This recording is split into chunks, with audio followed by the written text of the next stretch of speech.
2022년도 포브스 코리아 2030 파워 리더에 선정된 저는 각 산업의 몇천억 조 단위의 혁신가들을 인터뷰를 하고 있습니다. 현재 뷰티 마케팅 국내 1위 부스 컴퍼니를 운영 중입니다. 제가 작년에 포브스 쪽에 어떻게 등장하게 됐냐면, 작년에 제가 되게 현타가 왔다 그랬잖아요. 연락처 10,000개가 있고 지금까지 프로젝트를 1,600개를 했는데 다음이 안 보였어요. 난 여기서 최고를 찍었고 그 넥스트가 뭘까?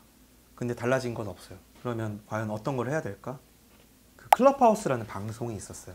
작년 한 1월, 2월 때 엄청나게 핫했었죠. 그래서 뭐 업계 사람들, 인플루언서, 뭐 아니면 스타터, 모든 사람들이 다 들어와서 클럽하우스, 이제는 오디오의 시대다, 이걸 준비하지 않으면 도태가 된다, 그 생각 때문에 그냥 번아웃이 온 상태에도 거기에 진입을 했었고, 저는 본능적으로 좀 미디어 커머스 1세대이기 때문에 2013년도에 페이스북 페이지를 10,000만 페이지까지 키웠었거든요. 그래서 플랫폼이 하나 생겼을 때 그걸 선점하는 방식이 전 되게 중요하다 생각이 사실 들어요. 그래서 클럽하우스를 진행을 했는데, 제가 어느 순간 이 아이폰을 켜서 보니까 24시간 중에 23시간 하고 있더라고요. 하나 빠지면 이제 죽을 때까지 하는 거죠. 작년에 설날 때 가족 여행을 갔는데 조퇴하고 집에 왔어요.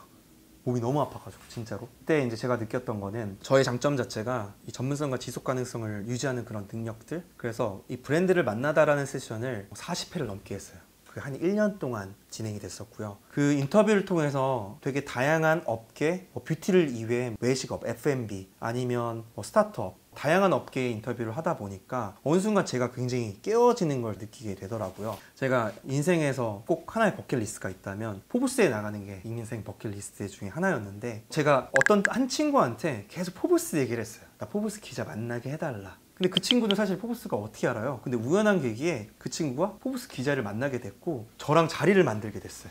그래서 이제 제가 그동안 방송을 하고 고민을 했던 그런 사항들을 그 기자님한테 계속 얘기를 하다 보니까 자연스럽게 작년에 파파리서피 김한균 대표님과 포브스 촬영을 하게 됐고, 여기에 이제 어떻게 보면 클럽하우스를 아무도 안 하는데 전 그냥 1년 동안 그냥 저 혼자 막 한 거예요. 근데 사람들이 굉장히 많이 와주셨거든요. 그래서 이 프로그램을 연속성으로 그냥 이어가자 이제 제안을 주셔서 올 1월부터는 포브스 코리아 박진호가 만난 트렌드 리딩 컴퍼니라는 채널을 운영을 하고 있고, 매월 각 업계의 이제 혁신가들을 사실 만나게 되거든요. 그래서 1월 달에 그린랩스 신상훈 대표님, 즉 기업 밸류가 1조가 넘어가죠. 두 번째 2월 달에는 요즘 제일 핫한 IP 컨텐츠 회사 호엠스토리 바이포엠 유기선 대표님 등 해가지고 11명을 지금 인터뷰를 했고요. 매달 이제 혁신가들을 인터뷰를 하다 보니까 뷰티 이외에 많은 저희 인사이트가 쌓였고, 이런 부분들을 여러분들께 어떻게 좀 나눠줄 수 있을까 해서 지금 유튜브 촬영을 하는 것도 분명히 있고요. 제가 또 좋아하는 박사님 중에 뇌과학자 장동선 박사님이 계시는데, 그분이 하시는 말씀이 이 사람의 환경이 되게 중요한데, 제가 얘기를 하면은 상대방의 이 뇌 주파수가 7초 뒤에 주파수가 동일하게 맞아진다고 얘기를 하더라고요. 그러면 제가 그 혁신가들을 만났을 때에 대한 그런 인사이트,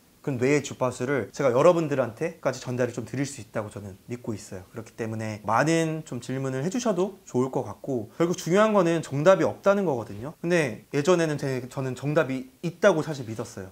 근데 정답이 없고, 제가 그 브런치 글에서도 화장품 사업을 해야 되는 이유, 하지 말아야 되는 이유, 이거를 계속 쓰는 것도 어떻게 보면 모순덩어리잖아요. 근데 결국은 그 생각의 관점이 굉장히 중요하고, 그래야지 많이 배워야 된다. 많이 배우면 이런 다각도로 해석을 하는 능력이 생기면 프리즘으로 한 인사이트를 볼 수가 있어요. 그러면 누구보다 성공에 대한 확률이 전 높아진다고 사실 믿고 있고, 저 또한 제가 하는 지금 비즈니스와 뷰티 업계에 최선을 다하고 있는 부분들도 있고요. 그래서 매달 한 번씩 과외를 지금 받고 있는 상황이고요. 제가 궁금한 거를 가서 다 물어봐요. 그래서 여러분들과 이런 소통들을 하면서 아마 또 질문거리도 굉장히 많이 달라질 것 같아요. 그래서 사람들한테 항상 물어보죠. 그 포브스 인터뷰에서 공통된 질문들이 있는데, 대표님은 10년 뒤에 메가 트렌드 어떻게 되실 것 같습니까? 라고 했었을 때 다 내용이 달라요. 예를 들면 그린랩스 신상훈 대표님은 결국 인류는 화성으로 가야 되기 때문에 자기는 화성으로 갈 때 우주선에서 알약 하나 먹어도 일주일 동안 버틸 수 있는 알약을 만들겠다라고 말씀을 하셨다면은, 그 프레시지 정준교 대표님은 뭐라고 말씀하셨냐면은, 인류의 가장 큰 욕망은 즐거움이다. 이 즐거움을 빼놓으면 사람이 살아갈 그런 행복감이 있을까? 행복은 즐거움에서 온다는 얘기를 했었어요. 그래서 일주일 동안 그 알약 하나로 버틸 수 있다면 이 먹는 즐거움들을 포기를 해야 되는 거잖아요. 그러다 보니까 결국은 정답은 없지만 각 혁신가들만의 꿈들이 있겠다 보니까 그 꿈을 향해서 어떻게 그들이 설계해 나가느냐, 그걸 이루냐,